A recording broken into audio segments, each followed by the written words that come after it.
The first thing Caleb Whitmore noticed was the smoke. Not the thick, rolling kind that meant danger, but a thin, trembling ribbon rising from the trees at the edge of his land, as if the forest itself were breathing. Caleb reined in his horse and frowned. No one was supposed to be living out there anymore. That stretch of timber had been abandoned for years, too far from town. It was poor in soil to tempt farmers, too forgotten to matter. Or so he had believed. Caleb Whitmore was a wealthy cowboy by any measure that counted. His ranch spread wider than most men could ride in a day. His barns were full, and his name carried weight in town halls and cattle auctions alike. People often said he had everything a man could want. But as he sat tall in the saddle that morning, staring at the smoke curling into the pale sky, a quiet restlessness stirred in him, the same unease that had followed him since his wife died. Years before, leaving his wealth intact, but his heart hollow, he urged his horse forward, following a narrow, overgrown trail that hadn't seen fresh tracks in years. The trees parted, and there it was, an old cabin leaning slightly to one side. Its logs dark with age, its roof patched with mismatched boards. It looked like it might collapse if the wind blew too hard. And yet, from its crooked chimney, smoke continued to rise. Someone was living there. Someone stubborn enough to survive in a place even the land had nearly given up on. Caleb dismounted and approached slowly, boots crunching over dead leaves. The door creaked open before he could knock. A woman stepped out, her face lined not with age but with hardship. Her hair was pulled back loosely, strands escaping to frame tired eyes that held both caution and quiet strength. She clutched her shawl tightly around her shoulders, as if bracing for judgment. "What do you want?" she asked, her voice steady. Despite the fear flickering beneath it, Caleb removed his hat, a habit born of respect. "Didn't mean to startle you, ma'am. I saw the smoke and thought someone might be in trouble." The woman studied him carefully, her gaze dropping to his well-worn but expensive boots, strong horse grazing behind him, the confidence of a man who had never truly known hunger.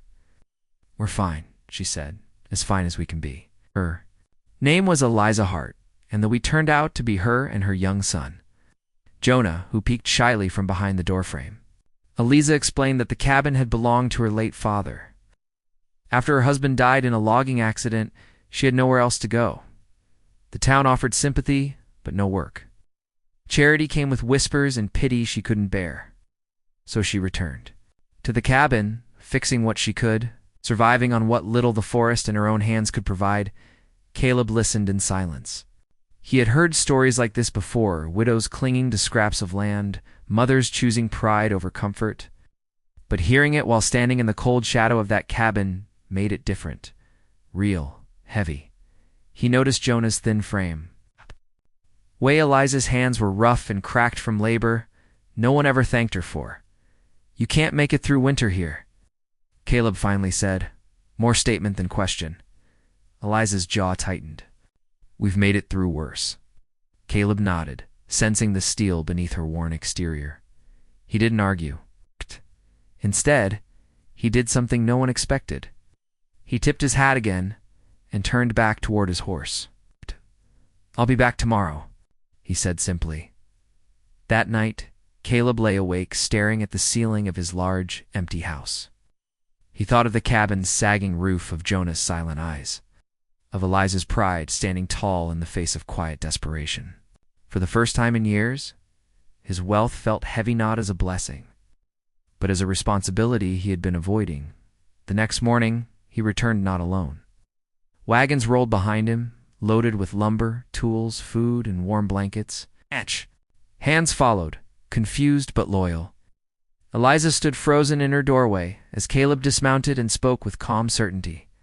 "I'm not here to take your land," he said, before she could object. "I'm here to fix a roof, mend a stove, and make sure a boy doesn't grow up thinking the world forgot him." Work began immediately. Cabin was reinforced, gaps sealed, a proper door hung on its hinges. A new stove replaced the cracked iron one that barely held heat. Jonah watched with wide eyes, laughter breaking through his shyness as one of the men showed him how to hammer a nail. Eliza tried to protest, tried to insist she couldn't accept so much. Caleb stopped her gently. "This isn't charity," he said quietly. "It's neighborly, and it's long overdue." When the work was done, Caleb sat with them on the cabin steps as the sun dipped low, painting the sky in gold and fire. I offered Eliza steady work at the ranch fair pay. No whispers, no pity. She hesitated, pride wrestling with relief, then finally nodded. Tears slipping down her cheeks as the weight she'd carried alone began to lift.